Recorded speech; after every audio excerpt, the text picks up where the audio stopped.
दोस्तों, समुद्र के अंदर की दुनिया हमारी सोच से कहीं ज्यादा मिस्टीरियस है।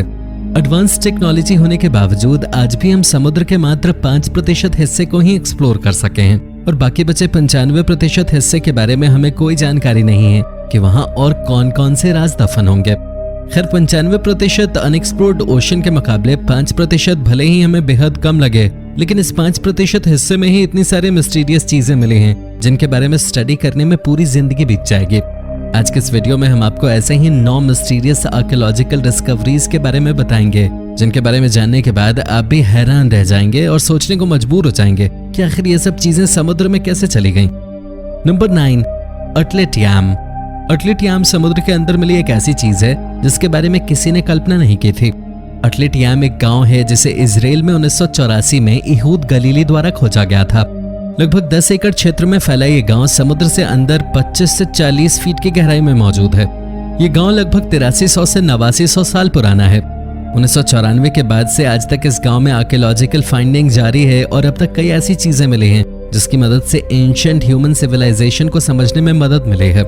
इस गांव में पत्थर से बने आयताकार घर, जानवरों और मछलियों की हड्डियां, जहाजों के अवशेष, चमकदार पत्थर इत्यादि मिले हैं। यहाँ एक कुआं भी मिला है जिसका डायमीटर 5 फीट और गहराई लगभग 20 फीट थी। कुएं की दीवार पत्थरों से बनाई गई थी। यहाँ एक कब्रिस्तान भी मिला है जहाँ 2008 में महिला और बच्चे के कंकाल मिले थे। कंकाल की स्टडी के बाद पता चला कि दोनों की मौत ट्यूबरक्लोसिस की वजह से हुई थी। ये दोनों कंकाल लगभग 3000 साल पुराने थे। इन दोनों कंकाल की मदद से दुनिया में ट्यूबरक्लोसिस के सबसे पुराने मामले की जानकारी भी मिली। ऐसी आशंका जताई गई है कि आइस एज खत्म होने के बाद ये पूरा इलाका पानी में डूब गया होगा और इस वजह से लोग यहाँ से पलायन कर गए। नंबर 8, थोनिस हेराक्लियन। 1933 में नील नदी के ऊपर उड़ान भरने के दौरान एयरक्राफ्ट के पायलट की नजर नील नदी के अंदर कुछ अवशेष पर पड़ी। उस पायलट ने आर्कियोलॉजिस्ट से इस बारे में बात की और जब कुछ डाइवर्स नील नदी की गहराई में उस जगह तक गए तब उन्हें कई चीजें मिली। हालांकि उस समय टेक्नोलॉजी ज्यादा एडवांस न होने के कारण थोड़ी बहुत डिस्कवरी ही की जा सके और उस जगह के बारे में ज्यादा जानकारी नहीं मिल सके।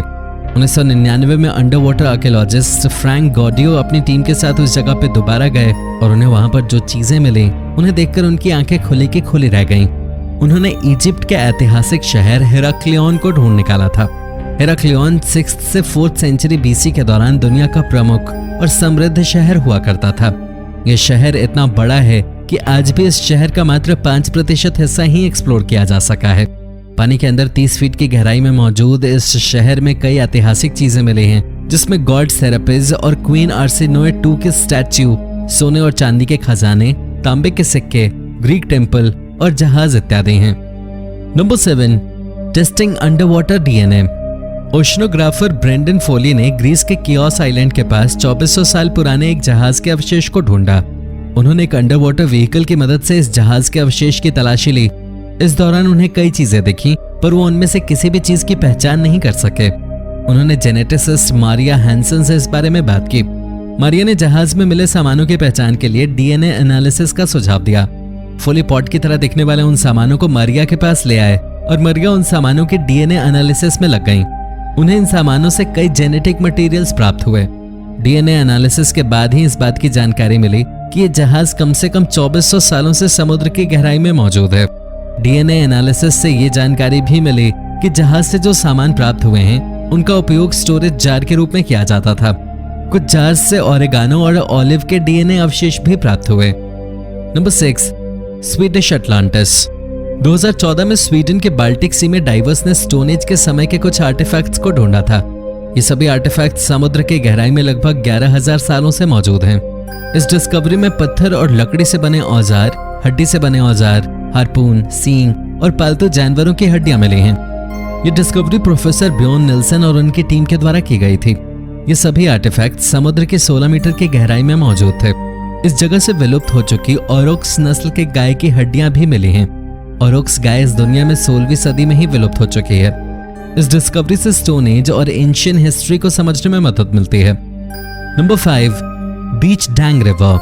1267 में चीन के एम्परर कुबलाई खान ने वियतनाम में अपनी नौसेना भेजने का फैसला किया। 400 बेशकीमती जहाज के साथ सेना को वियतनाम की ओर रवाना किया गया, लेकिन वियतनाम पर यह आक्रमण असफल रहा। आक्रमण असफल होने के बाद कुबलाई खान की सेना ने चीन वापस जाने का फैसला किया लेकिन वो वियतनाम के लीडर ट्रान हुंग डाओ के जाल में फंस गए। एक भी जहाज वापस चीन नहीं जा सका और सबके सब डांग रिवर में डूब गए। वियतनाम के मुकाबले कुबलाई खान की सेना काफी ज्यादा मजबूत थी। इसके बावजूद ट्रान हुंग डाओ और उनकी सेना उन्हें हराने में कामयाब रहे।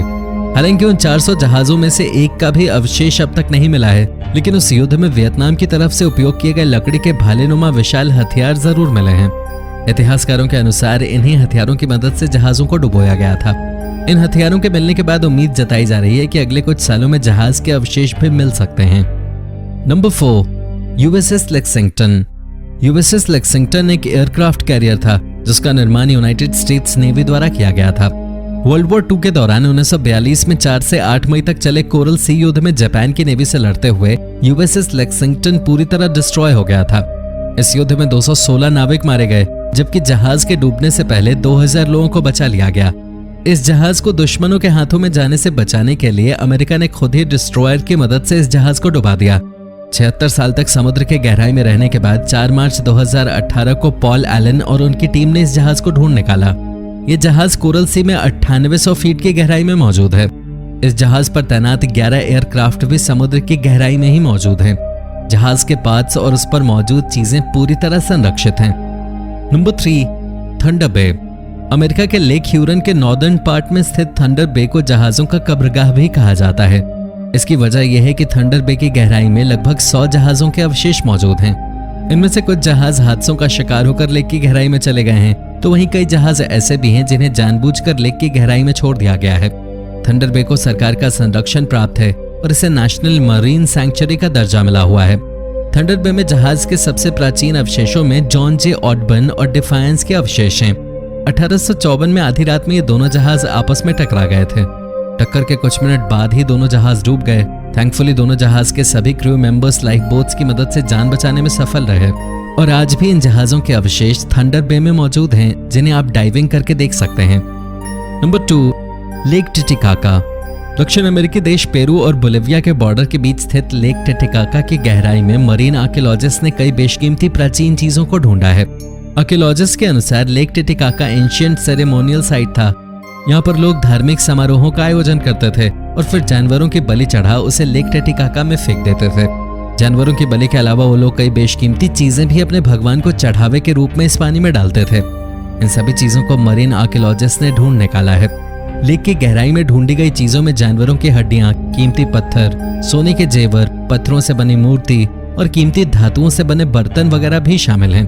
यहाँ से मिली सभी चीजें लगभग 2000 साल पुरानी हैं। Number 1, battle of the Aegates islands.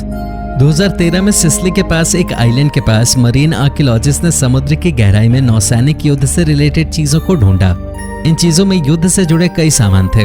जब इन पर स्टडी की गई तो पता चला कि यह अवशेष रोमन और कार्थेज के बीच चल रहे प्यूनिक वॉर के फाइनल बैटल के समय का है। इस युद्ध के लगभग 2000 साल बीत जाने के बाद अब इसके अवशेष मिले हैं। इन अवशेषों से मिले प्राचीन नौसैन्य तकनीक को देखकर एक्सपर्ट्स काफी हैरान हुए। इसकी मदद से काफी हद तक एंशिएंट तकनीक को समझने में मदद मिली।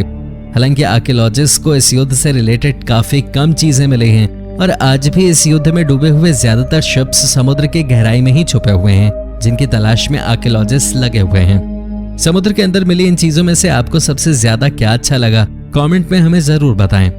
वीडियो अच्छी लगी हो तो इसे लाइक करें और साथ ही चैनल को सब्सक्राइब करना ना भूलें। धन्यवाद।